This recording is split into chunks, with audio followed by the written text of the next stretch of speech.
Germany, Turkey wins first UCAV war in history. The repercussions caused by Turkish-produced armed drones, UCAVs, which fundamentally changed the course of the Nagorno-Karabakh war and brought victory to Azerbaijan in 44 days, are growing around the world. This time, the Bayraktar TB2 UCAVs, which brought voices from the United States to Ukraine in many countries, shook Germany. The first UCAV war in history took place in Nagorno-Karabakh. The UCAV changed the course of the war with bombardments. The consequences were too heavy for the losing side, he said, adding that the army's failure to meet UCAV's demand led to a major crisis. According to the Voice of America, the UCAVs that brought Armenia to its knees and led to its withdrawal from the territory it had occupied for nearly 30 years became the #1 agenda in politics, the army, and the media in Germany.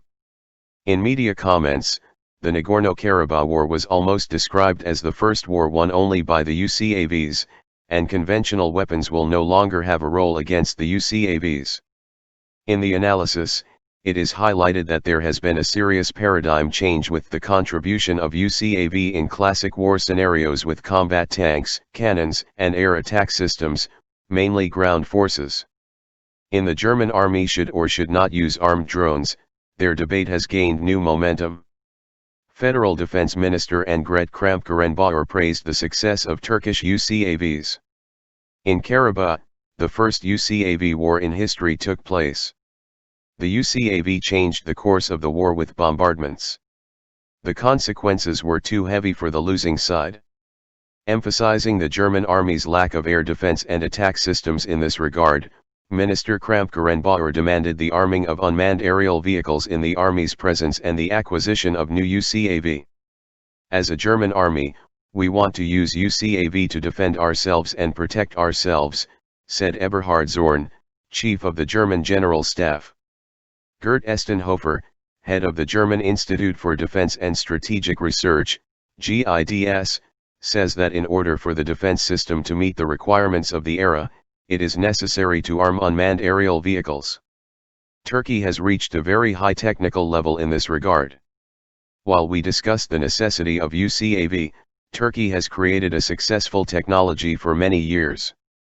They have developed different types of vehicles. The supply offered reminds of stalls in shopping malls. The German army has about 580 unmanned aerial vehicles. Arming army-owned drones and the purchase of new UCAVs have been a contentious issue in German politics for years.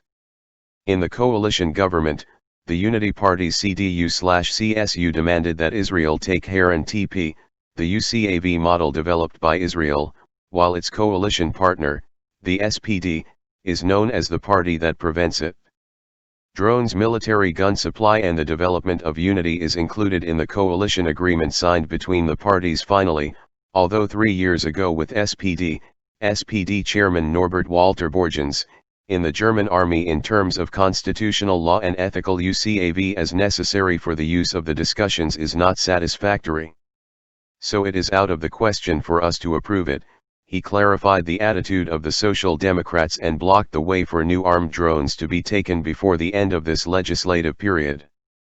Eva Hagel, the SPD's spokeswoman for federal defense policies, had recently argued that while she favored the removal of drones, she saw no ethical impediment and that drones would have a deterrent effect. The SPD leader's latest statement was seen as an investment in next year's autumn general election, but also caused a crisis in the government. Henning Otte, the CDU's defense policy spokesman, said, "The Social Democrats are betraying our soldiers." Despite years of constructive and objective discussions documenting the importance of UCAVs, their opposition to UCAVs threatens the safety of our soldiers, he said. Defense Ministry sources say Minister Kramp-Karrenbauer is angry at the SPD's stance and aims to allocate part of the ministry's budget for the revival of the joint UCAV project Eurodrone, which Germany launched with France, Spain, and Italy in 2015. Germany aims to develop with France, the first armed unmanned aerial vehicle Eurohawk project, shelved last year after 12 years and spent €660 million in 2018. It was noted that a bid to buy Canada's project offered to Germany. Bayraktar TB2s destroyed the Russian Pantsir air defense systems used by Armenia in Nagorno-Karabakh. Praise also rose from Europe after the American Washington Post reported that Turkey's military actions outside the border are powered by armed drones produced by itself. The article at US publishing giant Bloomberg has once again attracted the attention of the world. An article signed by Leonard Bershitsky shows the role that UAV and UCAV technology, led by Turkey, currently play and how it will change the future. The article noted, in Nagorno-Karabakh this autumn, the same drone was very effective on Armenian tanks, cannons, and again some Russian-made anti-aircraft equipment. The great hero of two recent conflicts, in Libya and Nagorno-Karabakh, is not even human. An unmanned aerial vehicle, UAV, or armed unmanned aerial vehicle, UCAV, called Bayraktar TB2, made by a Turkish company Baykar, in which President Recep Tayyip Erdogan's son-in-law, Selçuk Bayraktar, serves as its chief technical officer. Last year in Libya, Bayraktar TB2 had success against the Russian anti-aircraft system Pantsir, helping the United Nations-recognized government of Fayez al-Sarraj hold Tripoli against an attack by General Khalifa Haftar, who was armed with Pantsirs. This helped Azerbaijan to a decisive victory and reclaim most of the territory it had lost in a previous war in the 1990s through a peace deal brokered by Russia. But an even bigger advantage comes from the fact that Turkey and its allies, the Sarraj government and President Ilham Aliyev, used drones to disrupt the balance of the Azerbaijani regime, attack defense.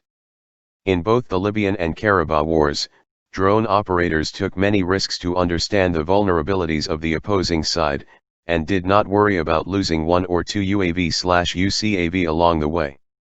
But drones can be a nuisance for the great powers, just ask Russia. Armenia relied on Russian air defense systems and lost this gamble.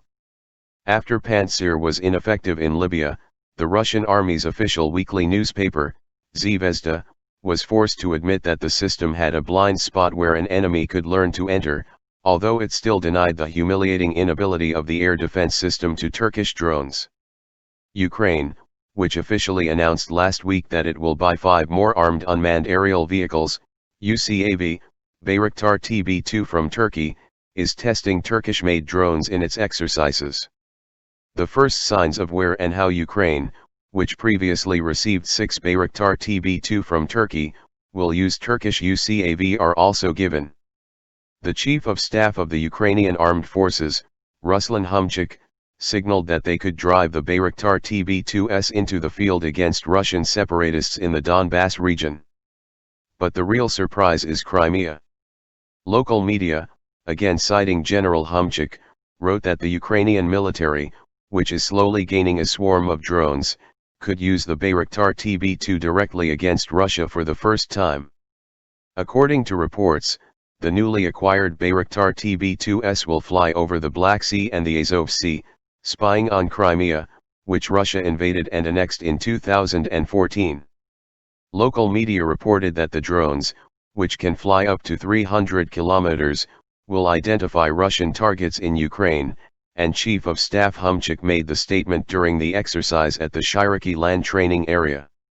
Ukrainian media write that the picture in the Donbas could change with the use of Bayraktar TB2s, as well as monitoring Russian targets in Crimea.